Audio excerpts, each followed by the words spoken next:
Pak Purbaya menentukan kerjanya apa aja lu, rupiah liatin. Tapi kalau kita menilai harus dengan fair apa yang terjadi dibandingkan dengan seluruh negara di dunia seperti apa. Muat dengan indeks global manufacturing PMI melonjak ke level 51,9, tertinggi dalam 44 bulan terakhir. Aktivitas produksi mencatat pertumbuhan tercepat sejak akhir tahun 2021, didorong oleh peningkatan permintaan baru serta volume perdagangan yang kembali ekspansif untuk pertama kalinya dalam hampir 1 tahun. Sekitar 17% negara dalam kelompok G20 dan ASEAN 6 saat ini berada di zona ekspansi, yang menunjukkan aktivitas manufaktur global mulai menguat. Kondisi ini memberikan sinyal positif bahwa sektor manufaktur dapat terus menjadi motor penting bagi pertumbuhan ekonomi Indonesia, didukung permintaan domestik yang kuat serta keberlanjutan kebijakan investasi di industri. Dibanding global, posisi Indonesia cukup kompetitif. PMI manufaktur berada di level 53,8, lebih tinggi dibandingkan Tiongkok, Amerika Serikat maupun Australia. Kita hanya kalah dibanding dengan India ya. Jadi kondisi ekonomi Indonesia dari sisi supply amat kuat dari India.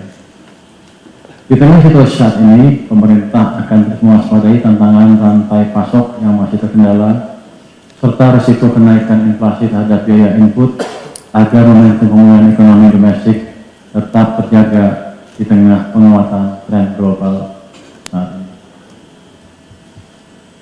Next. Stabilitas makroekonomi domestik tetap terjaga di tengah keterpaksaan global. Pertumbuhan ini sudah terakhir ya, triwulan lalu 5,39%, dan harusnya triwulan ini akan tumbuh lebih cepat. Saya selalu bilang antara 5,5 sampai 6% mungkin masih bisa tercapai. PMI manufaktur sekarang di level 53,8, tertinggi dalam 2 tahun terakhir. Dari sisi eksternal, tekanan ekonomi tetap terjaga dengan surplus neraca perdagangan yang berlanjut selama 69 bulan berturut-turut, serta cadangan devisa yang memadai sebesar 152 miliar dolar. Sementara itu, inflasi tetap terkendali dan stabilitas harga terjaga. Kinerja ekonomi yang positif tersebut juga semakin inklusif, tercermin dari peningkatan penyerapan tenaga kerja, penurunan tingkat pengangguran, serta berlanjutnya tren penurunan kemiskinan. Inflasi tetap terkendali menjelang Idul Fitri. Kenaikan inflasi Februari 2026 mencapai 4,76% year on year. Ini terutama bersifat temporer naiknya akibat low base effect dari diskon listrik pada awal tahun 2025. Tanpa pengaruh diskon listrik, inflasi Februari diperkirakan hanya 2,59%. Sementara inflasi inti naik terbatas didorong harga emas dan peningkatan permintaan selama Ramadan.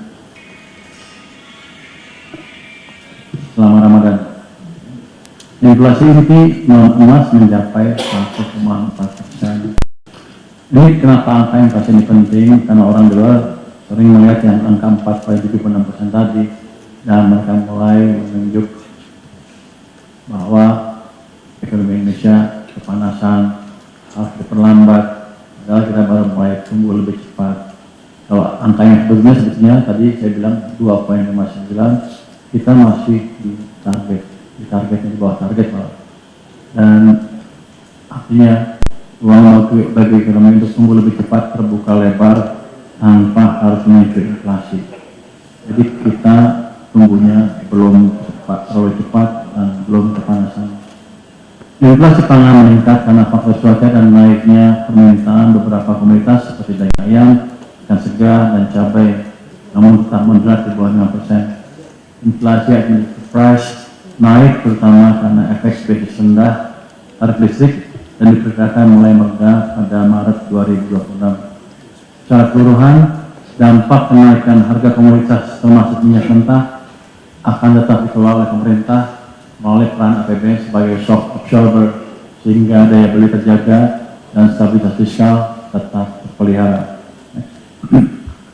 Indikator sektor real menunjukkan aktivitas ekonomi berbalik menguat sejak awal triwulan 4 2025 dan berlanjut pada tahun 2026. Ini memperkuat optimisme masyarakat serta menopang pertumbuhan ekonomi. Belanja masyarakat menjelang Ramadan tercermin dari Mandiri Spending Index yang mencapai 360,7 pada bulan Februari. Ini terutama didorong konsumsi consumer goods, pendidikan dan mobilitas. Jadi kalau Anda lihat garis yang biru tadi, yang MSI itu naik terus dan di tahun ini melanjutkan tren kenaikan. Jadi memang dari sini daya beli masyarakat sepertinya terus membaik dan menguat. Penjualan retail tumbuh positif dan indeks keyakinan konsumen bertahan tinggi, menunjukkan konsumsi rumah tangga tetap solid dan ekspektasi masyarakat tetap optimis. Kalau Anda lihat yang kiri bawah itu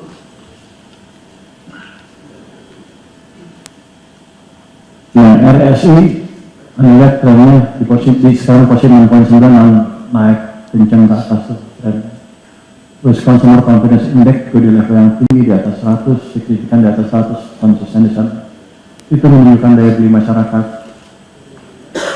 Jadi kalau ada ekonomi di luar, ekonomi dari resesi, masyarakat nggak punya duit, itu sepertinya berlawanan dengan survei yang dilakukan oleh BI untuk consumer confidence dan juga dilakukan oleh LPS untuk consumer confidence. Semuanya menunjukkan daya beli yang membaik.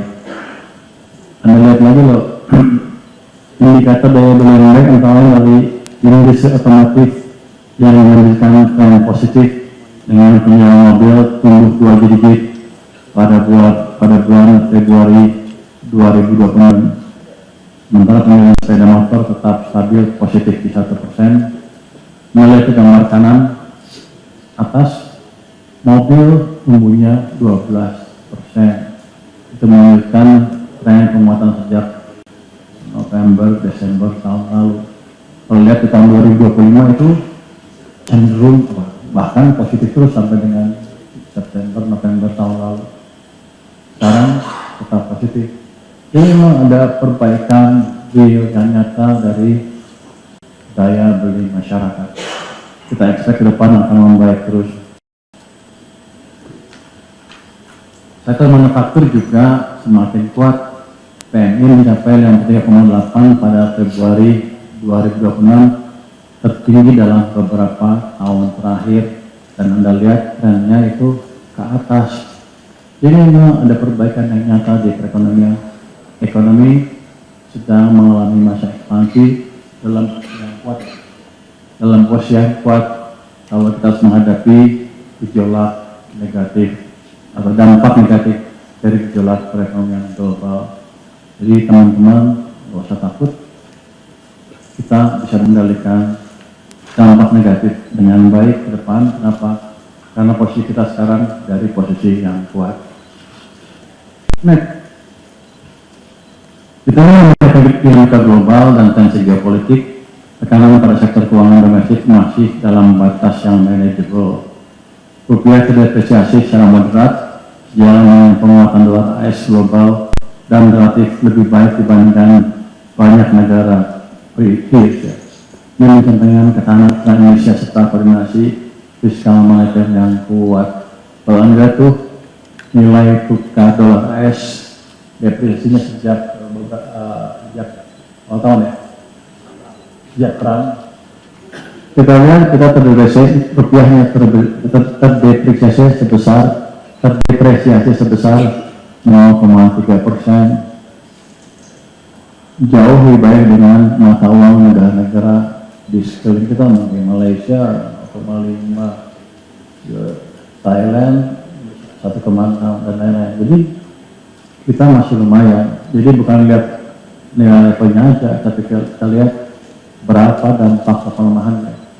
Dari situ sih kita masih lumayan, walaupun di TikTok saya dimaki-maki orang, Pak Purbaya bertuan kerjanya apa aja lu, rupiah liatin.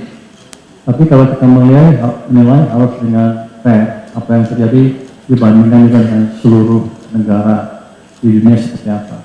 Kita masih oke, artinya kita masih dianggap menjaga kebijakan fiskal dan moneter yang baik dan fondasi ekonomi kita cukup baik. Nanti kalau Anda suka investasi pasar modal, itu terjemahkan nanti ke saham. Kalau ekonominya fundamentalnya baik terus, otomatis pelan-pelan saham akan naik lagi ke level yang lebih baik dari sekarang. Di pasar keuangan, sentimen risk of pasar global terus meningkatkan preminya fundamental baik terus, otomatis pelan-pelan saham akan naik lagi ke level yang lebih baik dari sekarang. Di pasar keuangan, sentimen risk of pasar global terus meningkatkan premi risiko di emerging markets, tercermin dari pergerakan indikator risiko seperti CDS yang menaik sedikit. Ini CDS di reserve ya. Yang CDS IDR 5 tahun tuh naik sedikit tapi masih terkendali. Kita lihat gambar tengah tuh atas. Tekanan global memperbesar spread antara imbal hasil SBN dan US Treasury, mencerminkan tekanan pada SBN. Namun demikian, pelebaran tersebut menjadikan SBN lebih menarik di mata investor global, sehingga diharapkan akan lebih cepat menarik inflow jika situasi mulai membaik. Jadi Anda lihat tuh SBN US spread tahun lalu awalnya 457, sekarang masih 409. Ya. 240 sekarang naik sedikit 243. Itu naik, ada kenaikan dianggap risikonya naik di sini, tapi cuman sedikit, cuman 3 basis point. Artinya menggambarkan sebenarnya kepercayaan ke kita masih terjaga dengan baik. Terus kepercayaan investor tetap terjaga dengan aliran modal asing yang masih mencatat net inflow sebesar 24,9 triliun rupiah secara year to date hingga awal Maret tahun ini. Kalau Anda lihat di kotak yang sebelah kanan itu, kanan bawah, saham Maret inflow mengalami inflow 2,2 triliun. SRBI juga mengalami inflow 2,2 triliun di bulan Maret. Yang outflow hanya tinggal SBN sebesar 0,7 triliun. Jadi di bulan Maret secara net masih mengalami inflow. Kedepan, pemerintah bersama otoritas moneter dan sektor keuangan akan terus memperkuat koordinasi kebijakan dan langkah stabilisasi terukur untuk menjaga stabilitas pasar dan memperkuat market confidence. Next. Sejak September tahun 2025, penempatan kas 200 triliun rupiah terus dikoordinasikan erat dengan strategi moneter Bank Indonesia dan terbukti bisa mendukung likuiditas, tercermin dari pertumbuhan M0 yang tinggi sebesar 14,2% pada bulan Februari. Kedepan, pertumbuhan M0 akan terus dijaga double digit. Dalam hal ini, Bank Indonesia berkomitmen untuk saling mendukung dengan pemerintah. Jadi nggak ada lagi tuh kondisi perbankan nggak punya duit untuk minjamkan ke real sektor. Hasil koordinasi fiskal moneter ini nyata dirasakan. Kredit tumbuh 10% pada Januari dengan suku bunga yang semakin kompetitif bagi masyarakat. Jadi bunganya turun terus tuh pelan-pelan ya. Suku bunga kredit sudah turun ke 8,8% per Januari 2026. Berkurang cukup signifikan jika dibandingkan pada bulan Agustus tahun lalu yang berada pada level 9,12%. Kalau Januari 9,20%. Jadi emang suku bunga pinjaman turun terus. Nah, ini akan kita arahkan ke sana terus secara bertahap. Kas 200 triliun rupiah saat itu tempo di 13 Maret nanti akan langsung diperpanjang selama 6 bulan ke depan. Bank tidak perlu khawatir kehilangan likuiditas karena pemerintah akan terus mendukung. Kami mengharapkan bank akan terus mendorong penyaluran kredit secara masif namun tetap prudent. Secara umum, realisasi asumsi dasar makro next di awal tahun 2026 mencerminkan fondasi ekonomi next yang kuat dengan arah pertumbuhan yang optimis. Pertumbuhan ekonomi pada triwulan 1 tahun ini diproyeksikan tumbuh hingga 5,5%. Kalau kata Pak Febrio 5,5 sampai 6%. Bisa nggak 6? Bisa. 6 mungkin bisa katanya.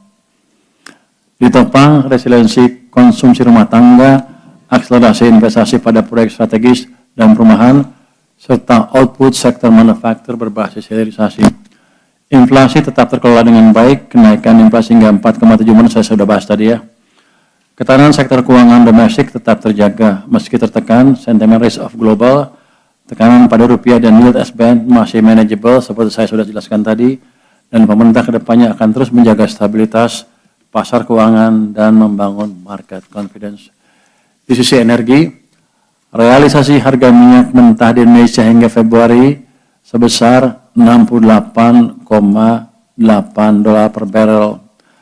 Berdasarkan estimasi kami, realisasi ICP secara average year to date hingga 11 Maret 2026 sekitar $68 per barrel.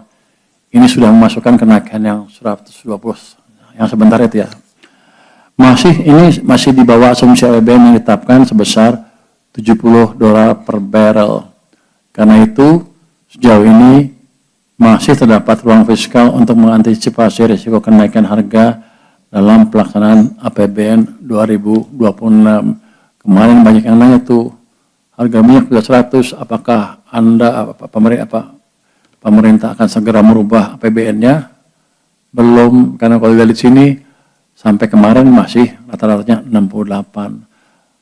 Artinya apa? Kita masih bagus misalnya. Nanti kalau ke depan keadaan menekan lagi, kita akan tentunya mengatur APBN, tapi kita semua berawal dari posisi yang kuat APBN-nya. Jadi teman-teman nggak usah khawatir. Sementara itu upaya optimalisasi lifting migas terus dipantau guna menopang kesinambungan kinerja sektor energi dan memperkuat ketahanan fiskal nasional ke depan. Next. Realisasi APBN hingga 28 Februari 2026 menunjukkan kinerja fiskal yang tetap kuat dan terjaga dengan pendapatan negara yang tumbuh positif serta belanja negara yang terakselerasi untuk mendukung aktivitas ekonomi. Jadi belanja tahun ini memang kita percepat supaya ekonominya didorong dari sisi fiskal sejak awal tahun sampai akhir tahun secara lebih merata dibanding dengan tahun-tahun sebelumnya.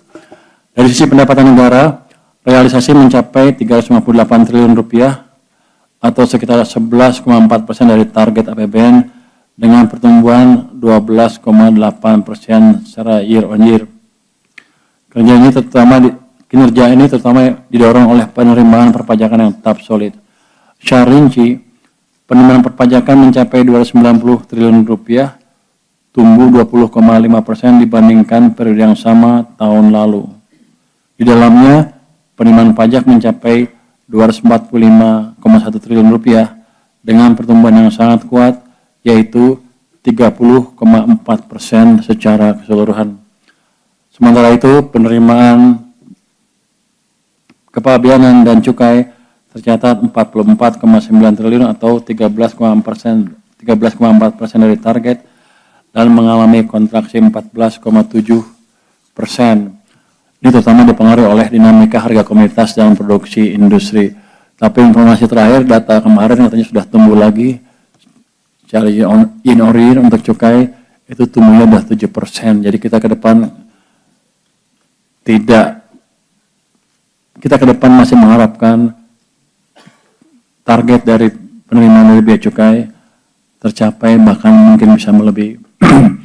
Dari sisi belanja negara, realisasi mencapai 493,8 triliun rupiah atau sekitar 12,8% dari pagu APBN dengan pertumbuhan yang cukup tinggi yaitu 41,9% secara year on year. Belanja ini diarahkan untuk mendukung program prioritas pemerintah menjaga daya beli masyarakat, serta mendorong aktivitas ekonomi sejak awal tahun.